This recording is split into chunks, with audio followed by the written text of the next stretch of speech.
जय हिंद दोस्तों। मैं आपका दोस्त श्यामलाल चौधरी आज आपको एक ऐसे शख्स से मिलाने जा रहा हूं जो कि अभी आरपीएफ में एसआई बने हैं और एसआई बन करके ना इन्होंने अपने परिवार का, अपने माता पिता का, अपितु अपन देखेंगे कि पूरे जावरा क्षेत्र का और रतलाम जिले का नाम और साथ ही हमारे गांव आख्यादे का नाम रोशन किया है। तो भाई आजाद सिंह जी सोलंकी को बहुत बहुत बधाई। और आपसे पहले मैं प्रश्न करना चाहूंगा कि आप सबसे पहले अपने बैकग्राउंड के बारे में हमें बताएं। मेरा नाम आज़ाद सिंह है और मैं आख्यादे विलेज से बिलोंग करता हूँ। मेरी प्राइमरी एजुकेशन जो गवर्नमेंट कॉलेज स्कूल है फर्स्ट से 8 तक यहीं हुई है। उसके बाद 9th-10th मैंने government excellence school Mahatma Gandhi से की है और उसके बाद 11th-12th मेरा इंग्लिश मीडियम था माइलस्टोन और उसके बाद ग्रेजुएशन फिर गवर्नमेंट कॉलेज से की है और ये मेरा प्रथम प्रयास था और जिसमें मेरा चयन हुआ है और आज मैं एसआई बन के ट्रेनिंग कंप्लीट करके आया हूँ यहाँ पे घर पे। बिल्कुल, तो बहुत बहुत बधाई आपको। और मैं आपको ये पूछना चाहूँगा कि जब आप अब रेलवे में एसआई बन गए हैं और उसके पहले और आज में आज आपको क्या अंतर दिखता है लोगों के स्वभाव में, और आपके आसपास में भी आपको दिखा होगा कहीं कहीं बहुत बड़ा अंतर आया होगा, उस अंतर के बारे में थोड़ा बताएं हमें। अंतर तो ये देखने को मिलता है जैसा दूध और घी में होता है। अच्छा अच्छा। जैसे दूध की कीमत पहले देखा जाए तो 50 रुपये लीटर होती है और घी 350-400 रुपये लीटर में मिलता है। बिल्कुल। तो ये अंतर देखने को मिलता है। सम्मान में परिवर्तन होता है, माता पिता का रुतबा है, माता पिता गर्व महसूस करते हैं और कहीं भी आप जाते हैं आते हैं तो लोगों में एक नज़रिया बदल जाता है कि यार ये कौन व्यक्ति है जो मतलब अपने गांव से निकला है और थोड़ा सम्मान ज़्यादा बढ़ जाता है। देखा जाए तो सब सम्मान की दृष्टि से देखते हैं और आवक बढ़ जाती है, जिसे गांव की भाषा में बताना चाहूँ तो। बिल्कुल बिल्कुल।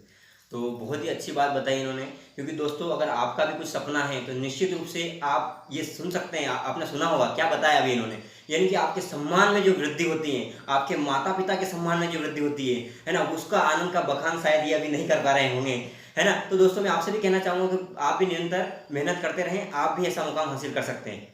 तो मैं आपसे अगला क्वेश्चन करना चाहूँगा कि आरपीएफ एसआई का जो है ये सिलेबस क्या होता है इसका, और ये कितने चरणों में एग्जाम होती है, क्योंकि हमारे बहुत सारे दर्शक ऐसे हैं जिनको अभी नहीं पता होता है कि ये क्या होता है, इसके बारे में आप बताएं। आरपीएफ एसआई सेंट्रल गवर्नमेंट जो रेलवे मिनिस्ट्री होती है उसके अंडर में काम करती है। अच्छा। और इसके सिलेबस में होता है कि 120 मार्क्स के क्वेश्चन वगैरह रहते हैं। अच्छा। तो 35 मार्क्स की मैथ्स रहती है, 35 मार्क्स की रीजनिंग रहती है और 50 मार्क्स का जीके जीएस रहता है। जीके जीएस में करंट अफेयर रहता है और general studies, science, geography, polity, सारे जो जनरल स्टडीज होती है वो सारी आती है। अच्छा। और रीजनिंग में थोड़ा देखा गया है कि 4-5 क्वेश्चन इंग्लिश के भी आते हैं, इंग्लिश ग्रामर के भी पुट कर देते हैं वो। अच्छा अच्छा। और इंग्लिश ग्रामर जो जनरल जो अदर कॉम्पिटिटिव एग्जाम में पूछी जाती है वो रहती है और मैथ्स रहती है जो थोड़ी एडवांस लेवल की रहती है।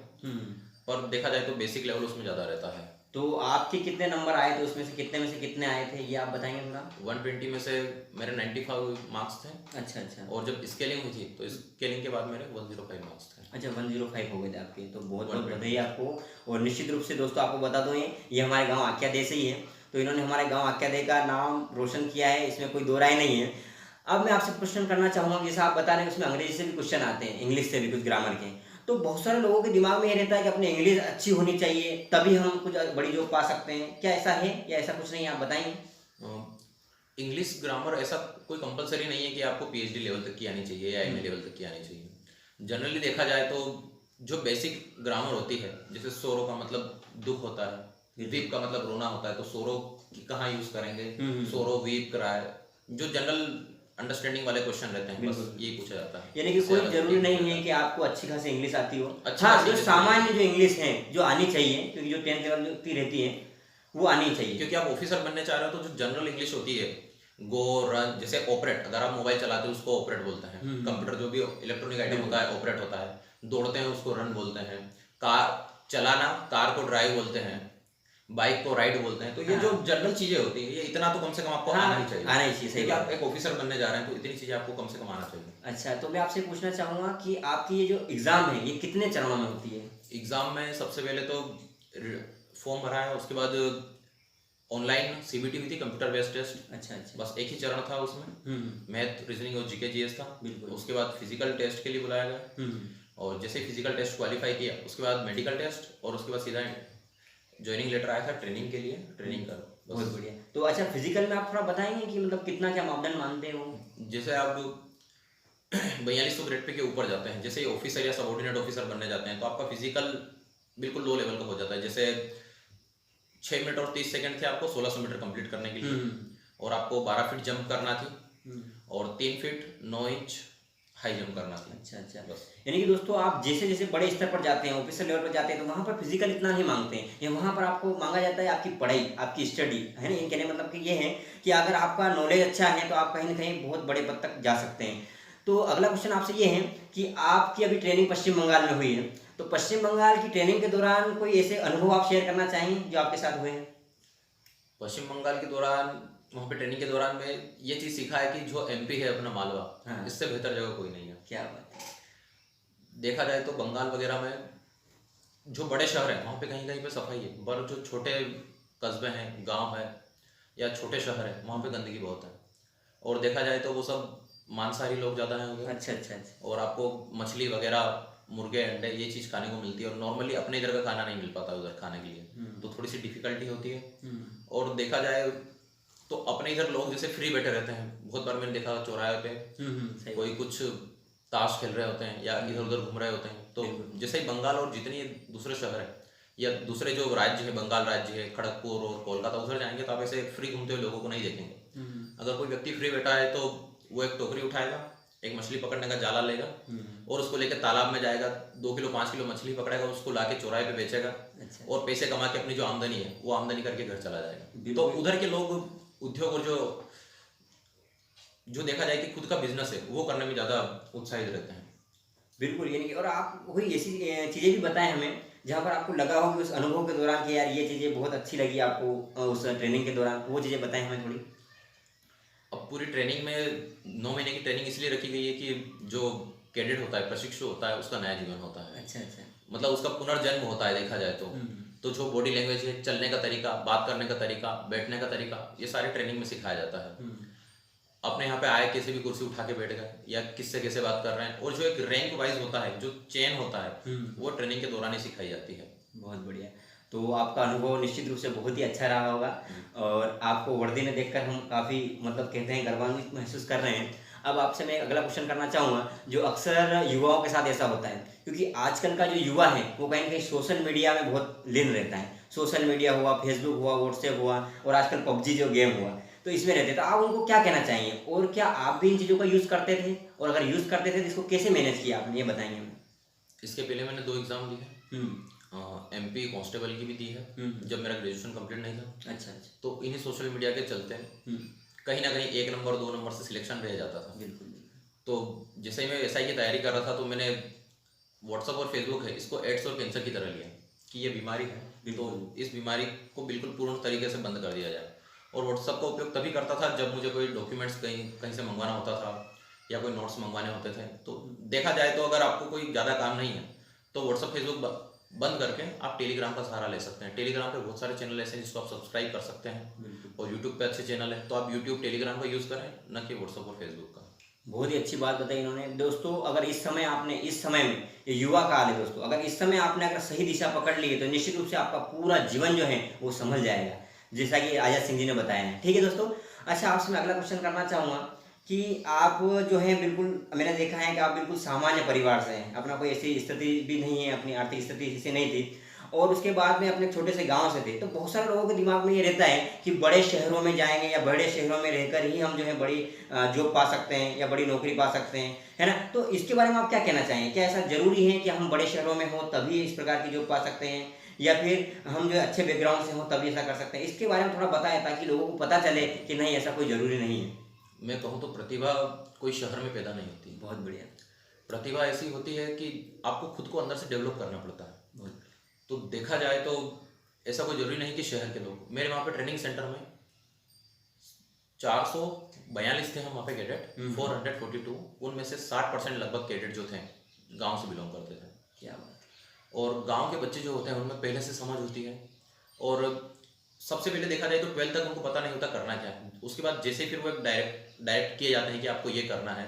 और एक जैसे थोड़ी गरीब भी रहते हैं गाँव वाले, अधिकतर देखा जाए तो जो रूरल एरिया से बिलोंग करते हैं उनमें देखा जाए तो पैसों की थोड़ी कमी होती है। हाँ। तो वो लोग क्या होते हैं कि सीधा अट्रैक्ट हो जाते हैं इस चीज़ के लिए कि नहीं यार अपने को अब कुछ करना है। और घर की आर्थिक स्थिति का, जैसे मैं कॉलेज जाता था तो पर्सनल बाइक नहीं हुआ करती थी, टेम्पो या बस से जाते थे। बिल्कुल। तो मन में कुछ था कि यार अपनी खुद की पर्सनल बाइक हो, कार हो, तो इसको लेकर थोड़ी उत्तेजना थी और क्यों ना अपन भी एक अच्छा जीवन जिए। मेरे दोस्त फ्रेंड वगैरह थे, वो कार से आते थे, बाइक से आते थे, तो अंदर से एक आती है, सही लगता था, अंदर से एक महत्वाकांक्षा थी कि मेरी भी कि कुछ करें अपन। तो इसको लेकर थोड़ा मोटिवेट रहता था मैं काफ़ी, और फिर इधर उधर ध्यान भटकना बंद हो गया था। बहुत बढ़िया। दोस्तों आपको बता दूं मैं, एक कहावत है कि प्रतिभा किसी की मोहताज नहीं होती है, और उसी को चरितार्थ किया है भाई आजाद सिंह जी सोलंकी ने। और आपने एक बात और सुनी होगी कि आपका जन्म गरीब के घर हुआ है, इसमें आपकी कोई गलती नहीं है। हाँ, बिल गेट्स है ना भाई, क्या कहा है कि आपका जन्म जो है किसी गरीब के घर हुआ है, इसमें आपकी कोई गलती नहीं है, लेकिन आप गरीब ही मर जाएं इसमें आपकी ही गलती है। हाँ, जब मैं पढ़ाई कर रहा था हाँ। रतलाम में, ओम साईराज हॉस्टल है, वहाँ पे रह के मैं पढ़ता था, एक रूम था उसके अंदर में रहता था, अकेला पढ़ता रहता था। तो तब मैं यूट्यूब पे वीडियो देख रहा था, जो पॉलिटी के हैं दिनेश गहलोत सर उनके। अच्छा अच्छा। तो उसके दौरान ये बिल गेट्स का एक छोटी सी लाइन में पढ़ रहा था, वहाँ पे थंबनेल डाला हुआ था कि अच्छा। आप गरीबी में पैदा हुए, आपकी गलती नहीं है, हाँ, परंतु आप गरीब मर जाते हैं तो ये सिर्फ और सिर्फ आपकी गलती है। सही बात। तो फिर उससे मैं और ज़्यादा मोटिवेट हुआ, बहुत बढ़िया। और बहुत अच्छा लगा मुझे कि एक सामान्य परिवार का लड़का जो बिल गेट्स थे, वो जब पूरे विश्व के सबसे अमीर आदमी बन सकते हैं तो मैं क्यों नहीं। क्या तो बात। फिर इसको लेकर थोड़ी महत्वाकांक्षा बढ़ी और प्रयास जारी किया। अच्छा अच्छा, बहुत बढ़िया है, बहुत अच्छा लगा हमको। और आप ये बताएं कि आपने किसी कोचिंग संस्थान का सहारा लिया था या खुद ही आपने सेल्फ स्टडी करी, इसके बारे में बताएं, क्योंकि बहुत सारे स्टूडेंट के दिमाग में आजकल ये चलता रहता है कि नहीं हम जैसे इंदौर हुआ, दिल्ली हुआ, वहाँ जाएंगे, अच्छे कोचिंग संस्थान में अपन भाग लेंगे, है ना, तभी हम जो है बन पाएंगे। ऐसा आप बताएं, क्या आपका क्या राय है? इनिशियल स्टेज में जैसे मैं पीसीएस की तैयारी कर रहा था, हम्म तो मैं इंदौर गया, हम्म 4-5 दिन जैसे डेमो क्लासेस होती है वो अटेंड की, हम्म पर वो कोचिंग कुछ जमी नहीं वहाँ पे, मतलब केवल फीस कमाने का एजेंडा चल रहा था। हाँ। तो फिर वापस में जा रहा है, और कुछ टाइम तक आर्यभट्ट अकेडमी पे अर्जुन सर से मैंने मैथ्स पढ़ी, और कुछ टाइम तक मनीष सर जो टैलेंट अकेडमी चलाते हैं जावरा में, हाँ बिल्कुल। उनसे मैंने मैथ रीजनिंग थोड़े टाइम पढ़ी, हम्म और फिर एडवाइस लेता रहता था करना क्या है। और जैसे जो इनिशियल स्टेज जो होती है अगर उसमें थोड़ा सा जैसे जो ट्रिक्स होती है, अगर वो सीखने के लिए आप ज़्यादा नहीं, अगर 4-5 महीने कोचिंग कर लेते हैं तो ठीक है, बाकी पर जो जीके जीएस है वो कोई कोचिंग इंस्टीट्यूट आपको कवर नहीं करवा सकता। सही बात है। वो आप मैथ रीजनिंग में जो लॉजिक लगते हैं वो आपको सीखना पड़ेगा। उसके बाद जो जीके जीएस है उसके लिए आप सेल्फ स्टडी करें, क्योंकि बहुत सारे कोचिंग वाले ऐसे हैं कि वहाँ पे जाओगे आप तो केवल जीके जीएस पढ़ाते रहेंगे, मैथ रीजनिंग पे ध्यान नहीं देते। पर जीके जीएस जो बच्चा है, एक आम समझ वाला व्यक्ति, वो खुद पढ़ सकता है। तो मैं चाहता हूँ कि मैथ रीजनिंग आप चाहें तो मैथ रीजनिंग अच्छे से कोचिंग पे पढ़ें, बाकी जीके जीएस का जो जितना भी लॉजिक है, सिलेबस है, वो ऑनलाइन सर्च करें, यूट्यूब पे पढ़ें, और खुद घर पे रह के तैयारी करें, ये ज़्यादा बेनिफिशियल होगा। और इसका बार बार रिविजन करें, बस बिल्कुल। GK GS ये बार-बार बहुत रिवीजन। बहुत ही अच्छी बात बताई इन्होंने कि देखो कोई जरूरी नहीं है आप किसी कोचिंग संस्थान पर डिपेंड रहकर ही तैयारी करें। हाँ, उनको थोड़ा बहुत डिपेंड, जैसे इन्होंने बताया कि मैथ्स रीजनिंग के आप कुछ फार्मूले हैं या कुछ ट्रिक्स हैं, आप उनसे सीख सकते हैं, लेकिन आप सेल्फ स्टडी करेंगे ज़्यादा बेहतर रहेगा, क्योंकि उसमें आपके समय की बर्बादी नहीं होगी। और कोचिंग संस्थान जैसा इन्होंने बताया है कि कहीं ना कहीं वो क्या एक मार्केटिंग हो गई है आजकल, है ना, कहीं ना कहीं वो अपना मार्केट चलाने का काम करते हैं। इसलिए दोस्तों आप सेल्फ पढ़िए और रेगुलर तैयारी करिए, निश्चित रूप से आप सफल होंगे। अब आपसे मैं क्वेश्चन पूछना चाहूँगा कि आप जो आज रेलवे में ऐसा ही हैं, तो इसके बनने का श्रेय आप किसे देना चाहेंगे? बिल्कुल, इसमें सबसे पहले श्रेय मेरे माता पिता, बिल्कुल। और उसके बाद मुझे सबसे ज़्यादा मारने पीटने वाली मेरी दोनों बहनों को जो मुझे अनाराम से लेकर, किताब पढ़ने से लेकर, इंग्लिश से लेकर सारी चीज़ें उन्होंने दोनों ने सिखाई है। सोनू और सोलंकी, अन्नू और सोलंकी, 100% श्रेय उनको जाता है। और उसके दौरान जो मेरी कोचिंग में सहायता करी, अर्जुन पाटीदार सर, और उसके बाद मनीष सोनी सर। और देखा जाए तो जैसे मैं हॉस्टल में नाम आता है ओम साई राम, वहाँ पे राजेश अंकल उनके वहाँ पे मैं रह के पढ़ाई करता था। तो वहाँ पे 2 कैडेट थे जो मेरे साथ में तैयारी कर रहे थे, एक थे दीपक सेन और एक थे सदाशिव शर्मा। तो उन दोनों ने, देखा जाए तो ग्रुप स्टडी में मुझे सदाशिव शर्मा ने मैथमेटिक्स पढ़ाई वहाँ पे, हम दोनों ग्रुप स्टडी करते थे 2 से 3 घंटे पर डे। और जो दीपक सेन का नाम बताया मैंने, हाँ। हथुनिया के हैं वो, अच्छा। उन्होंने मेरे को जीके जीएस याद कैसे करते हैं, बच्चे पढ़ते हैं, पढ़ने से याद नहीं होता, उसको ट्रिक से याद करिए, उसको समझिए। उन्होंने मेरे को मैप से पढ़ना सिखाया कि आप कैसे मैप बनाएंगे, कैसे पढ़ाई करेंगे। तो इसका श्रेय जो है 50% श्रेय मैं सदाशिव शर्मा और दीपक सेन को देना चाहूँगा, 100%। बिल्कुल बिल्कुल। और उसके बाद जैसे ही मेरा रिटर्न एग्जाम निकला, वो किसी कारणवश वो रहेगा क्योंकि वो जीके जीएस शायद ज़्यादा ना पढ़ पाए। और उसके बाद जो फिजिकल के लिए मैं इंदौर गया था, तो वहाँ पे महिपाल सर हैं जो चौहान इंडिया चलाते हैं, फिजिकल की ट्रेनिंग मैंने वहाँ पे करी। अच्छा। और वहाँ पे शिवदत्त सिंह देवड़ा, राज और दिलीप चौधरी, ये सब मेरे साथ में रहे। उन्होंने मेरे को 13 दिन में मात्र 13 दिन में मेरा फिजिकल कंप्लीट करवाया। उसके बाद आरडी गए हम वहाँ पे और मेडिकल चेकअप करवाया। बहुत सारी चीज़ें हुई इस दौरान, बहुत लोगों ने सपोर्ट किया, पर मेनली जो मेरे साथ में रहे ये लोग थे। बहुत बढ़िया। अच्छा, आप ये बताएंगे आप गांव में से भी कोई आपका कोई रहा है या फिर ऐसा कोई साथी रहा है या फिर ऐसा कहीं जैसे अकेले से बिलोंग करते हैं आप, तो यहाँ से या माता पिता के अलावा भी किसी का रहा है आपके पास, मतलब शेयर किया नहीं, आप उनको भी कहना चाहेंगे या उनका काफ़ी आपका सपोर्ट रहा है? क्योंकि निश्चित रूप से आप एक छोटे से गांव से रहने वाले थे, है ना, और छोटे से गांव रहने के बाद आप सरकारी स्कूल से आपने पढ़ाई करी है और मुझे पता है कि आपके साथ में बहुत सारी दिक्कतें रही है ना, तो उन दिक्कतों को आपने कैसे फेस किया, इसके बारे में थोड़ा बताएं आप। सबसे ज़्यादा सपोर्ट मेरे मम्मी पापा का रहा है। बहुत बढ़िया। मैं जब आज तक मैंने कभी भी किसी भी पुरानी बुक से नहीं पढ़ा है। फर्स्ट से लेकर ग्रेजुएशन कंप्लीट करी तब तक एक भी पुरानी बुक नहीं ली। जब भी सिलेबस आता था नया बुक, चाहे सिलेबस चेंज हो, चाहे 1500 की आए या 2000 की आए, 2500 की आए, मैंने कभी भी आज तक पुरानी बुक से नहीं पढ़ा है। तो मम्मी का बहुत सपोर्ट रहता था, पापा का कि जा खरीदना है खरीद ले। मैं बोलता किताब खरीदने जा रहा हूँ 500 चाहिए, बोले बुक खरीदने जा रहा है तो 1000 रुपये लेके जाए, कोई बात नहीं तू जा। तो माता पिता का, और कभी भी उन्होंने यूँ नहीं बोला कि तुझे आज ये खेत में सोयाबीन कट रही है तो वो सोयाबीन उठा के तेरे को इधर रखना है। तो इसमें बहुत ज़्यादा उनका सपोर्ट रहा है। और देखा जाए तो मैंने खेत में कभी पानत भी नहीं करी है, जो घर पे सब करते रहते हैं आजकल के लड़के। और देखा जाए तो मोबाइल खरीदने से लेकर एक छोटी रिंग खरीदने तक भी कभी भी मैंने खुद का कमाया नहीं है। अब जो कमा रहा हूँ मैं ट्रेनिंग के बाद, अब कमाना शुरू हुआ है ट्रेनिंग के दौरान। तो मैं कहना चाहूँगा माता पिता से कि अपने बच्चों को, जैसे उसको मोबाइल चाहिए तो उसको ऐसा न फोर्स करें कि तू भाई पैसे कमा और तू मोबाइल खरीद के ला। फर्स्ट थिंग ये है, उस बच्चे को पढ़ने दिया जाए, जितना वो चाहे उसको सबसे पहले पढ़ने दो, आप उसको सपोर्ट करो। कभी भी अगर आप उसको अर्निंग में लगा दोगे तो उसका माइंड डाइवर्ट हो जाएगा। बिल्कुल सही है। और अगर आप मोटर देखना चाहते हैं, अगर मोटर में जो एक तरफ पानी आएगा तो वो ज्यादा आएगा, बल्कि अगर दो में बांट दोगे तो आधा आधा हो जाएगा, तो जैसे माइंड भी डाइवर्ट होता है। सही तो बच्चे का 100% फोकस जो होना चाहिए सबसे पहले पढ़ाई में होना चाहिए। 23 साल 25 साल तक पढ़ाई करो, कम से कम 25 साल तक पढ़ाई करो, उसके बाद कमाने के बारे में सोचो।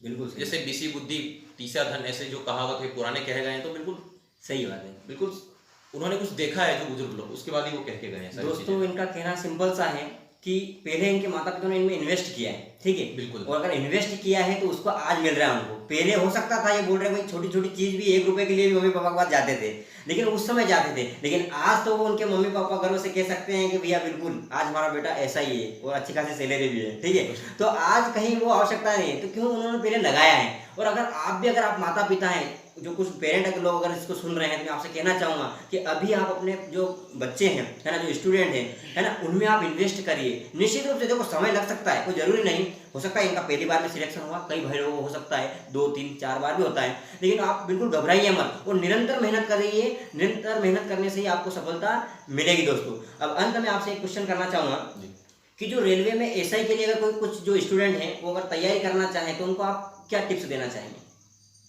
आप बता सकेंगे या 2 3 पॉइंट इनको निरंतर फॉलो करें तो वो सफल हो सकते हैं, ऐसा कुछ बताएं आप। सबसे पहले ये जो है, मैं मेरा फंडा बताता हूँ कि लोग ऐसा बोलते हैं कि सुबह 4 बजे उठ के पढ़ने से बहुत अच्छा होता है। हाँ। तो मैंने कभी 4 बजे उठा नहीं हूँ। पहली बार तो मैं क्या करता था कि 8 बजे या 9 बजे उठता था। उसके बाद कोचिंग जाता नहीं था, तो वहाँ पे रूम में बैठ के 8 9 बजे खाना वाना खा के आराम से चाय वाय पी के पढ़ाई करना शुरू करता था। दिन भर फ्री बैठे रहते थे तो दिन भर पढ़ाई करते रहते थे। काम कुछ नहीं था, घर वालों ने बोलते था तेरे को पढ़ना है खाली, तो दिन भर पढ़ता था। उसके बाद फिर 12 1 बजे तक खाना खाया, फिर पढ़ने फिर गए। और मन होता था तो 5 मिनट सो लेते थे, जिसको पावर स्लिप बोलते हैं। उसके बाद फिर पढ़ना, तो रात को खाना खाया फिर पढ़ना शुरू। तो 9 बजे से सुबह में 4 बजे तक पढ़ता था, रात को 8 9 बजे से सुबह 4 बजे तक, और कभी कभी 5 भी बज जाते थे।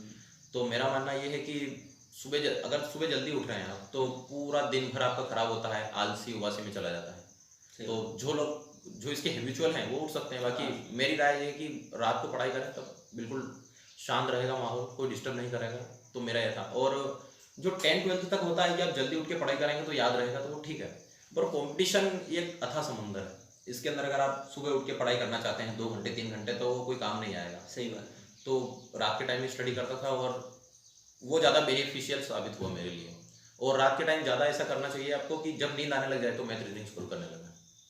और जब नींद ना आए तब जीके जीएस पढ़ते रहें और कंटिन्यू। और लेवल आपका पीसीएस या यूपीएससी लेवल तक का होना चाहिए, ताकि किसी भी लेवल का क्वेश्चन आए तो आप उसको सोल्व कर पाएँ। बिल्कुल।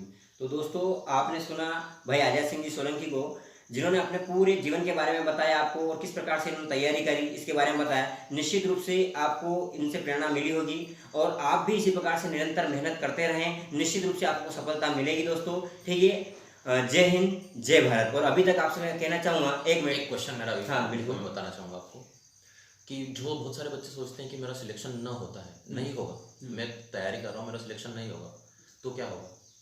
पर मैं उसको बोल रहा हूँ, उसको ऐसा सोचना चाहिए अगर मेरा सिलेक्शन हो गया तो क्या होगा।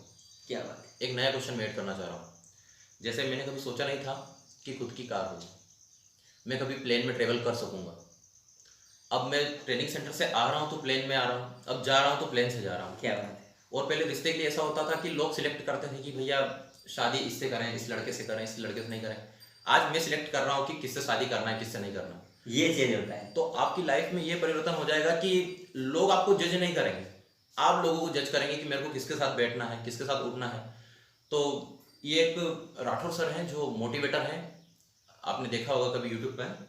तो सिलेक्शन नहीं होना और होना, दोनों में क्या डिफरेंस है। जैसे एक ग्लास भरा है, ग्लास रखा है, तो बहुत सारे उसको बोलते हैं आधा खाली। तो मैं कहूँगा उसको कहिए ना आधा भरा है, तो आधा और भरने में कितना समय लगता है। सही बात है। तो आप जो भी आप ग्लास मिले, बोतल मिले, उसको ऐसे समझिए कि आधा भरा हुआ है मेरे पास, तो आपके पास नॉलेज है, बस 2-3 घंटे स्टडी और बढ़ाइए और उसको एक लेवल तक आ जाइए। तो सब क्या सोचते हैं कि यार मेरा नहीं होगा तो क्या होगा, लोग हंसेंगे। अरे भाई, पर जब सिलेक्शन हो जाएगा तब क्या होगा वो सोचिए। हंसेंगे तो केवल आपके गांव वाले, समाज वाले हंस लेंगे, पर जब सिलेक्शन होगा तो पूरे जिले में जाने जाएंगे। बहुत सही। और पूरे एमपी में हम मुश्किल से 7 या 8 लोग हैं जिनका एसआई में सिलेक्शन हुआ है और काफ़ी अच्छी मान, पद, प्रतिष्ठा मिलती है। तो मैं ऐसा मानता हूँ कि आपको पढ़ना चाहिए। और पढ़ने में जो छोटे लोग हैं, जो छोटे बच्चे हैं, जो तैयारी कर रहे हैं, उनसे भी आप जाके सीखिए। जैसे मेरे यहाँ पे गोकुल सिंह सोलंकी है, बिल्कुल।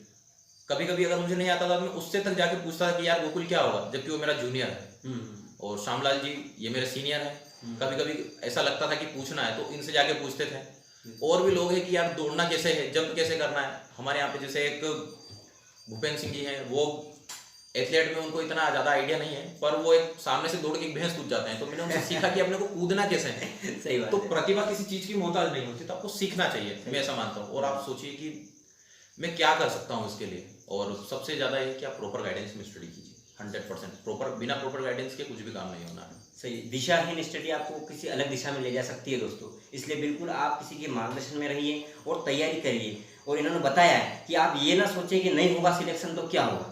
ठीक है, लोग बोलने वाले बोलते रहेंगे, बोलते हैं सबसे बड़ा रोग क्या कहेंगे लोग, तो लोगों का काम है बोलना, वो बोलते रहेंगे। लेकिन दोस्तों जिस दिन आपका सिलेक्शन हो गया, मैं बोल रहा हूँ आप प्रयास करते रहिए। क्या बोलते हैं कि असफलता एक चुनौती है, असफलता एक चुनौती है, इसे स्वीकार करो और क्या कमी रह गई देखो और सुधार करो।